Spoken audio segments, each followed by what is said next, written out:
Hello friends. जो आज मैं आपसे टॉपिक डिस्कस करने लगा हूँ वो है यूनिफॉर्म सिविल कोड। कंट्री के अंदर बहुत सारे disturbances on different different political parties जो ये डिस्कशन कर रहे हैं। क्या चीज़ है ये यूनिफॉर्म सिविल कोड?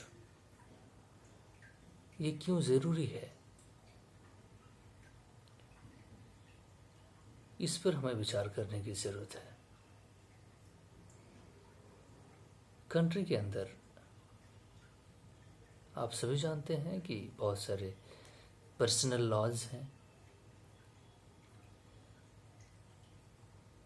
जो कि कंट्री जब स्टार्ट हुई है उसके पहले से 1947 के पहले से भी इंग्लिश रूल जब ब्रिटिश रूल यहाँ पे था उस दौरान भी उसी दौरान इन चीज़ों को लाया गया।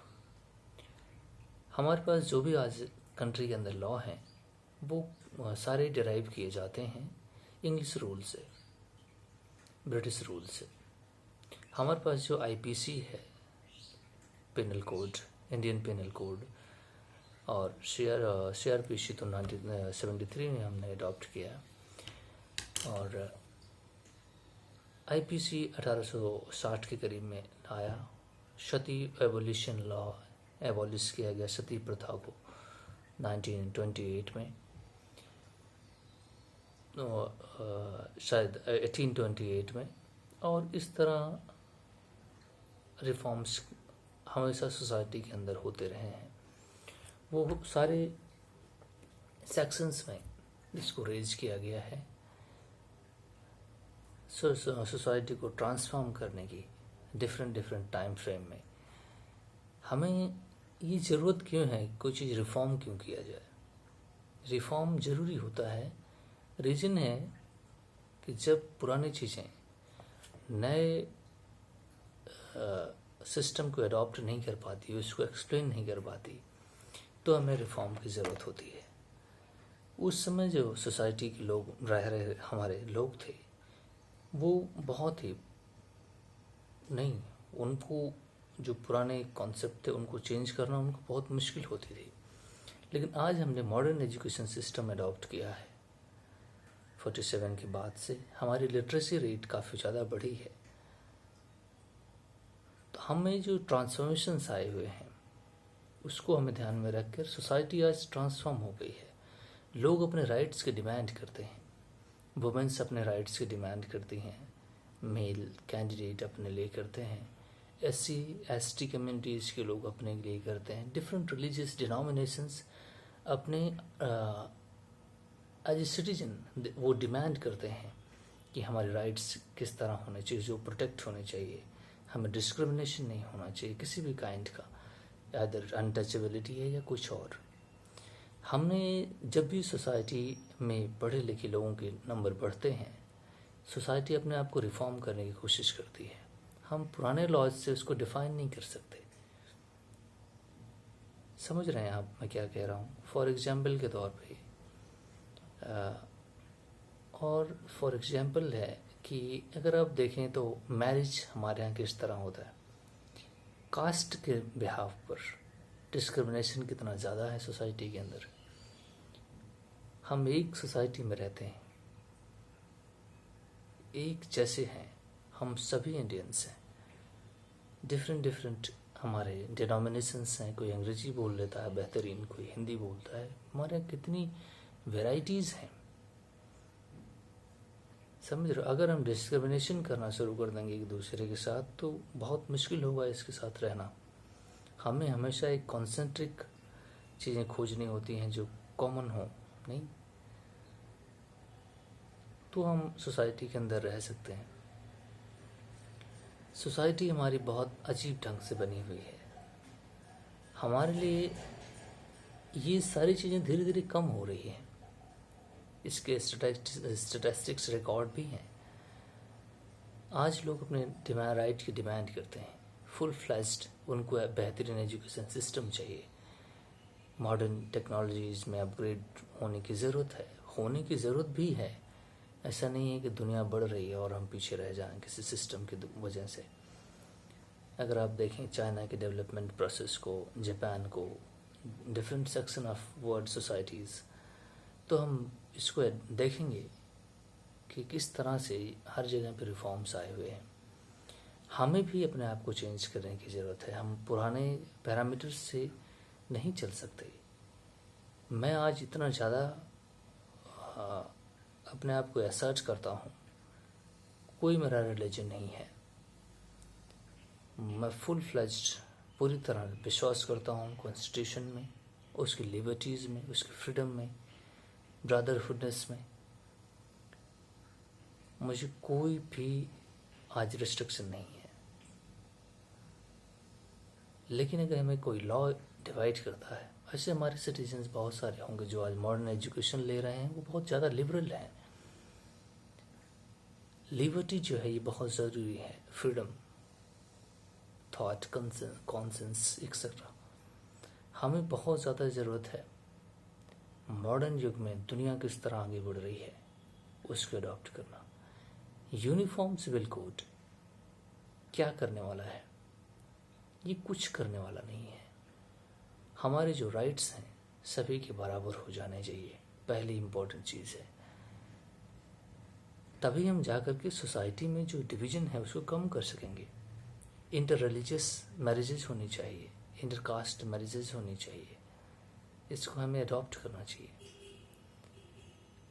एक टैबू दिमाग में लोगों के परसेप्शन ऑलरेडी बना हुआ है कि ये करेंगे सोसाइटी पता नहीं क्या कर देगी। लेकिन आज देखिए चीज़ें धीरे धीरे हो रही हैं, चेंज हो रहा है। हमें रैपिड ट्रांसफॉर्मेशन की ज़रूरत है जो सोसाइटी को ट्रांसफॉर्म करती हो। मेरी व्यूज़ इस तरह हैं, पूरी तरह लिबरल है। मैं इसको चाहता हूँ कोई भी discrimination on the behalf of caste, religion etcetera किसी भी तरीके का कोई प्रॉब्लम ना हो। सोसाइटी हमारी साइंटिफिक टेम्परामेंट डेवलप करे, रीजनिंग करना सोचे, रैशनल माइंडेड हो और हम सभी प्रोग्रेस करें। हमें अपने सारे सिटीजन्स के साथ बहुत लगाव है, सिंपैथी है। प्रॉब्लम भी सोसाइटी के अंदर है। अगर आप देखें तो डिफरेंट सेक्शंस में, एजुकेशन ग्राउंड में हमारी एजुकेशन लिटरेसी रेट 75% है। अभी भी 25% लोग इलिटरेट हैं। उनको आप जो भी समझा देंगे पॉजिटिव नेगेटिव वो सब समझ जाते हैं। जो लिटरेट भी हैं वो उनमें क्वालिटी एजुकेशन नहीं है जो रिक्वायर्ड है अंडरस्टैंड करने के लिए, तो वो लोगों के बहकावे में भी आ जाते हैं, विद्रोह करना शुरू कर देते हैं। पता नहीं स्टेट उनके साथ, सरकार उनके साथ क्या करने वाली है। ऐसा कुछ नहीं है। आप पीसफुल रहें, रीजनिंग करने की बात सोचें। कोई इस बात को डिफाइन नहीं कर रहा है कि यूनिफॉर्म सिविल कोड क्या है और वो क्या ट्रांसफॉर्मेशन करेगा, उसमें अच्छाइयाँ क्या हैं, बुराइयाँ क्या हैं, इसके पे कोई डिबेट नहीं कर रहा है। ये बताया जा रहा है कि फला काम हो जाएगा तो तुम्हारा तो ये सत्यानाश हो जाएगा। ये नहीं होने वाला है।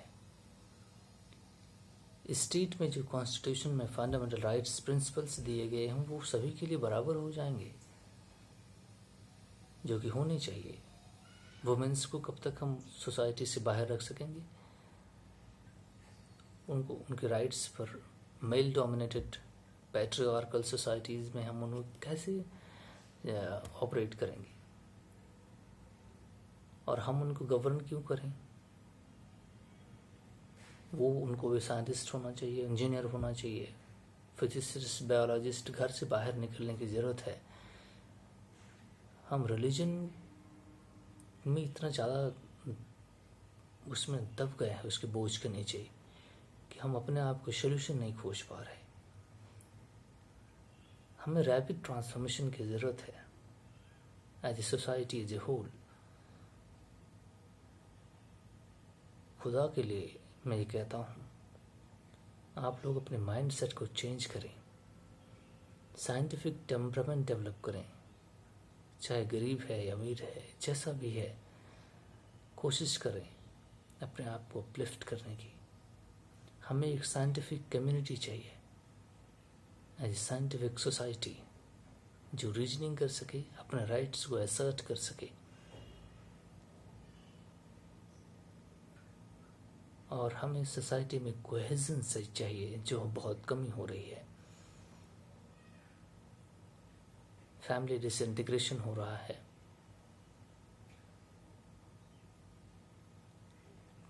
चेंज करने की ज़रूरत है। आप मैक्सिमम पढ़ने लिखने की कोशिश करें। अगर आप पढ़ेंगे लिखेंगे नहीं, आपका इंटेलेक्चुअल डेवलपमेंट नहीं होगा।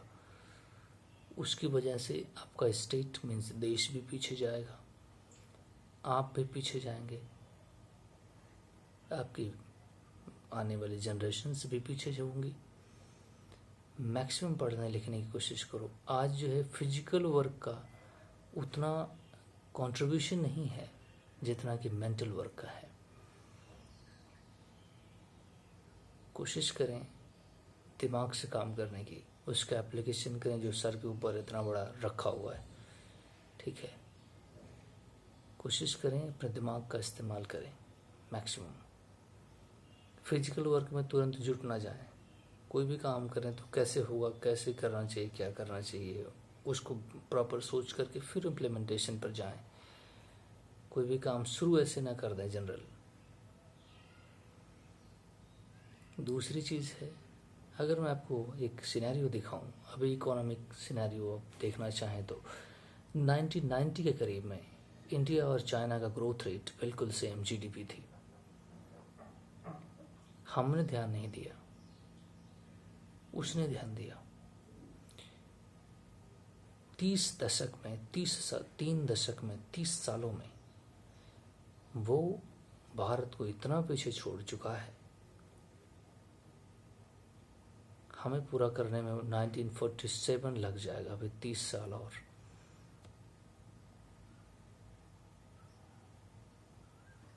प्रोडक्टिविटी देखिए, सोसाइटी की प्रोडक्टिविटी कैसी है। जिसके पास जो भी चीज़ें हैं, लेकिन बेहतरीन माइंड होना बहुत ज़रूरी है। माइंड का एप्लीकेशन कीजिए, ट्रस्ट डेवलप कीजिए अपने फ्रेंड के साथ, अपने सोसाइटी के अंदर। हमारी सोसाइटी बहुत फ्रेजाइल है। लोग एक दूसरे के पास ट्रस्ट डेफिसिट बहुत ज़्यादा हो रहा है। सोसाइटीज़ डिसइंटीग्रेट हो रही हैं, डिफरेंट सेक्शंस ऑफ सोसाइटीज़। और अगर आप पढ़ेंगे लिखेंगे नहीं तो सबसे इम्पोर्टेंट चीज़ क्या हो गई, एडमिनिस्ट्रेशन जो है, जो गवर्नेंस है, वो आउट ऑफ कंट्रोल हो जाएगा। मनमाने ढंग से करने लगेंगे लोग काम। यहाँ कोई आपको राइट देने के लिए बैठा नहीं है कि आपके राइट्स को प्रोटेक्ट करेगा। तुम्हारी खुद जिम्मेदारी है कि अपने राइट को असर्ट करो, और उसके लिए तुम्हें पढ़ना लिखना होगा। प्रोपेगेंडा से तो काम बनेगा नहीं ना, सॉलिड कुछ होना चाहिए। पता है चाइना का जो है डेवलपमेंट मॉडल है, इतना रैपिड हुआ है। दुनिया में सबसे ज़्यादा सुपर कंप्यूटर आज चाइना के पास है। पूरी इंडस्ट्री रोबोटिक्स बना दी है। रोबोट्स पूरी इंडस्ट्री में काम करते हैं, आदमी की ज़रूरत ही नहीं है। सबसे ज़्यादा रोबोट इंडस्ट्री में काम करते हैं चाइना के पास।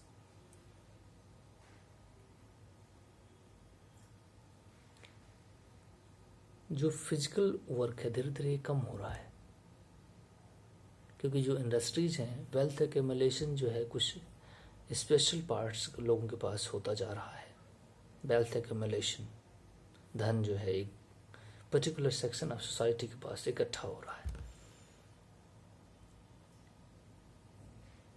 और ये नया इंडस्ट्रियल मॉडल जो आ रहा है, वहाँ पर फिजिकल वर्क की जो कंट्रीब्यूशन है बहुत कम होगी, मशीन वर्क ज़्यादा होगा। They will become more rich and more richer day to day. और तुम्हें जॉब नहीं मिलेगी अगर तुम फिजिकल वर्क पे डिपेंडेंसी रही तो। ज़रूरी है कि माइंड वर्क जो फ्यूचर अहेड हम देखना चाहते हैं, मैक्सिमम कोशिश कीजिए अच्छी एजुकेशन पाने की, अच्छे फ्रेंड्स बनाइए, सोसाइटी को बेहतर कीजिए, ट्रस्ट डेवलप कीजिए, कोहेजन लाइए, डिवीज़न मत पैदा करें सोसाइटी के अंदर। हम मुस्लिम हैं, हम हिंदू हैं, फलान ढिमकान, इतना इरिटेंट होता है ये वर्ड, हमें तो बर्दाश्त नहीं होता। सभी के राइट्स बराबर हों, चाहे वो जिस भी सेक्शंस का हो, मैं इसको असर्ट करता हूँ। सारे सिटीजन्स बराबर हैं, सब आगे बढ़ें एक साथ। सोसाइटी में जो भी डिविजन्स हैं मुझे कम करें और ट्रस्ट डेवलप करें। मैं फिर बार बार कहता हूँ, सोसाइटी के अंदर ट्रस्ट ज़रूरी है। और हम एक दूसरे के फेस्टिवल्स में, जो फेस्टिवल ईद मनाते हैं और हम मुहर्रम टाइप की चीज़ें जो भी मनाते हैं, रिलीजियस प्लेसेस हैं, हम एक दूसरे के पास आए जाएं, तभी हम सोसाइटी में कोहेजन बना सकेंगे। ये डिवीज़न हम अंग्रेज़ों के ज़माने से वो आज तक मौजूद है। हम ये नहीं जानते कि ईद क्यों मनाई जाती है और फलान ढिमकान जो भी रिलीजन्स के अलग अलग सेक्शंस हैं वो क्यों मनाते हैं।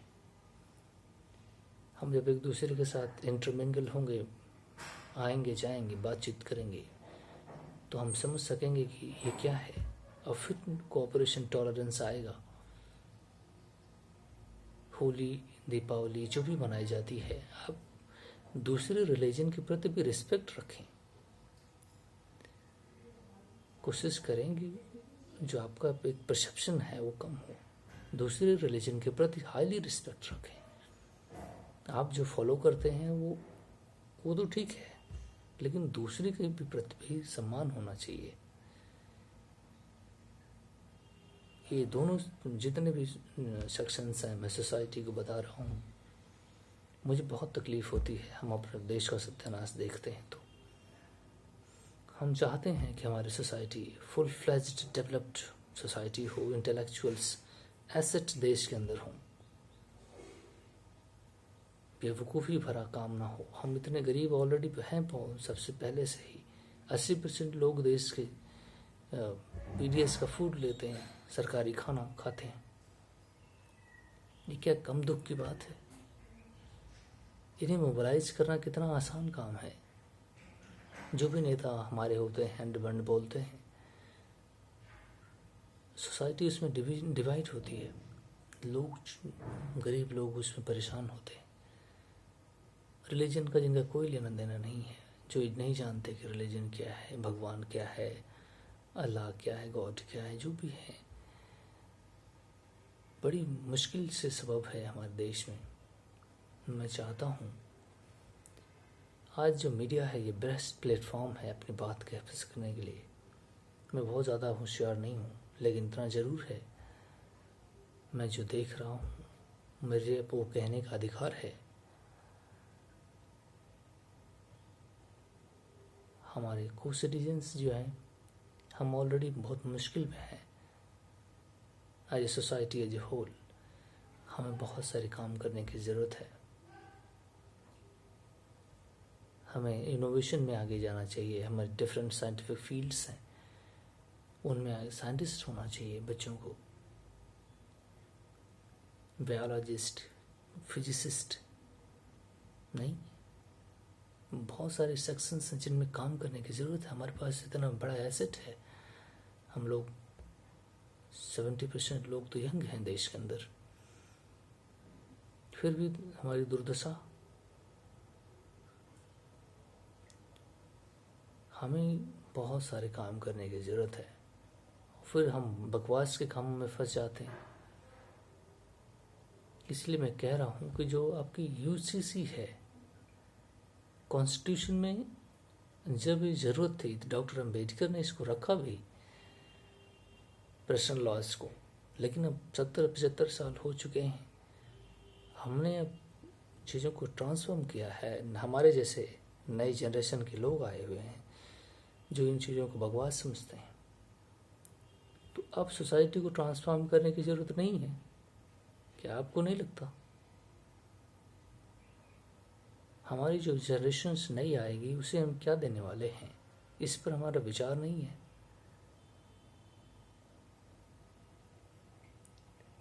आगे आने वाली जनरेशन हमें लोगों को कितना बेवकूफ़ कहेगी कि ये लोग किस तरह के थे। कम से कम खुदा के वास्ते दिमाग लगाने की कोशिश करें, लोगों को डाइवर्ट ना करें। कभी कोई ये नहीं कहता है कि इसका डेवलपमेंट क्या है। लोगों के पास खाने के लिए बेसिक नीड्स 75 सालों में नहीं हो सकी है। इस पर कोई नेता डिबेट नहीं करता। पॉलिटिकल टर्माइल पैदा करने के लिए ये सारी चीज़ की जाती है। बीजेपी मुस्लिम के खिलाफ है, ये भी एक फाल्स एजेंडा है। ऐसा बिल्कुल नहीं है। सरकार में रह रहे सिद्धांत कभी भी किसी के खिलाफ नहीं हो सकते, हो नहीं सकते। मैं गारंटी लेता हूँ सरकार में रह रही चीज़ें गलत नहीं हो सकती, वो भी इतना डाइवर्स कंट्री के अंदर।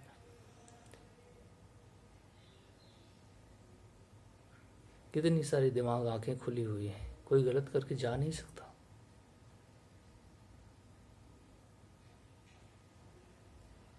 पीसफुल रहें, अपने दिमाग का इस्तेमाल ज़रूर करें, किसी के बहकावे में कभी ना आए। पढ़ें लिखें, खुद रीजनिंग करें, सोचें समझें, फिर आवाज़ उठाएं। रैशनल माइंडेड बने। मेरी सोसाइटी में बहुत सारी फ्लॉज ये हैं कि वो जो बहुत सालों से फॉलो करते आ रहे होते हैं उसी ट्रैक पर वो चलते रहते हैं ज़िंदगी भर। वो ये नहीं सोचते सही क्या है, गलत क्या है, अच्छा क्या है, बुरा क्या। नए पाथ पर चलने की कैपेसिटी जनरेट करें, कॉरेज डेवलप करें। डॉक्टर APJ अब्दुल कलाम हमेशा कहा करते थे, travel to a next path, do something different. हमें समझने की ज़रूरत है मेरे दोस्त। हमें बहुत चिंता होती है अपने देश के बारे में जब इस तरह डिविजन्स पैदा किए जाते हैं। जब भी डिवीज़न पैदा किया जाए, आप सोचें कि क्या हो रहा है। मैं जो समझता था मैंने कह दी। Thank you very much. और एक चीज़ बहुत इम्पोर्टेंट है, दुनिया में social media, different media channels के थ्रू फॉल्स इन्फॉर्मेशन फैलाई जा रही है। एक कंट्री का दूसरे कंट्री के एक information, miss information warfare kind of thing चल रही है। किसी कंट्री को बुरा बताना, किसी को अच्छा बताना, ये सारी चीज़ें चल रही हैं। हमें अवेयर होने की ज़रूरत है। बेवजह की वीडियो देखना उचित नहीं, ये बहुत